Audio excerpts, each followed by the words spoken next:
නැනවත් මව්පියනි, බුද්ධිමත් ගුරු මව්පියනි, සිදුහත් උපත, බුද්ධිමත් දරුවෙකුට තාර්කිකව කියා දෙමු.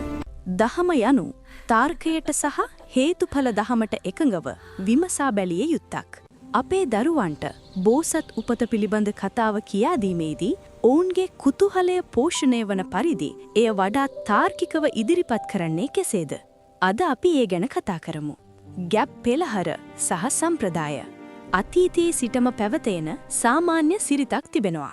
ඒ තමයි ගැබිනි මවක් තම පළමු දරු ප්‍රසූතිය සඳහා මව්පියන්ගේ නිවසට යාම. බුදුදහමේ මේ ගැප් පෙළහර ලෙසත් හඳුන්වනවා.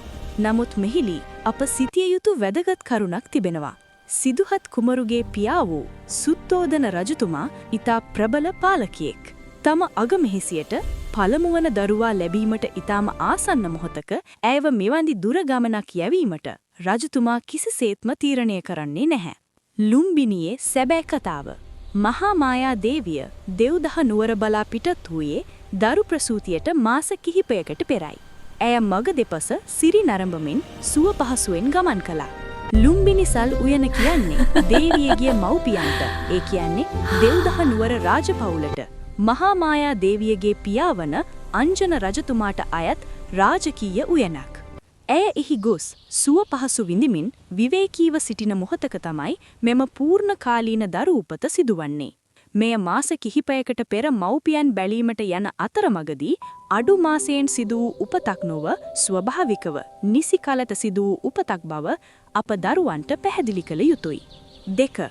සංකේතාත්මක අරුත පැහැදිලි කිරීම.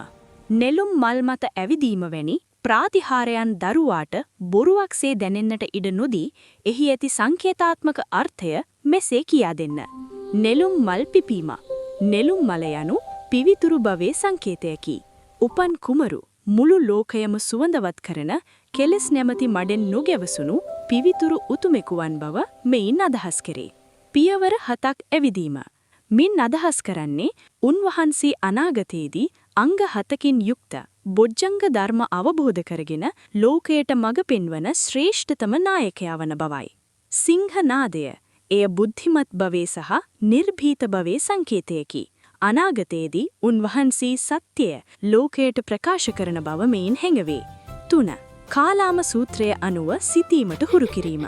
බුදුරජාණන් වහන්සේ දේශනා කළේ යමක් පුතක තිබූ පලියට හෝ සම්ප්‍රදායෙන් පැමිණි පලියට හෝ ගුරුවරයා කියූ පලියට පිළිනුගෙන තම බුද්ධියෙන් විමසා බලන ලෙසයි.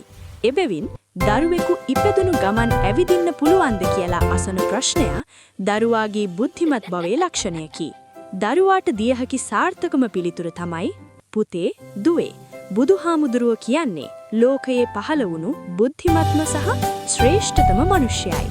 එතුමාගේ ඒ සුවිශේෂී බව පෙන්වන්න එදා හිටපු සාහිත්‍යකරුවන් සහ කලාකරුවන් මේ වගේ ලස්සන උපමා භාවිතා කළා. ඒක හරියට හරිම දක්ෂ කෙනෙක්ව එයා නම් සිංහයෙක් වගේ කියලා වර්ණනා කරනවා වගේ.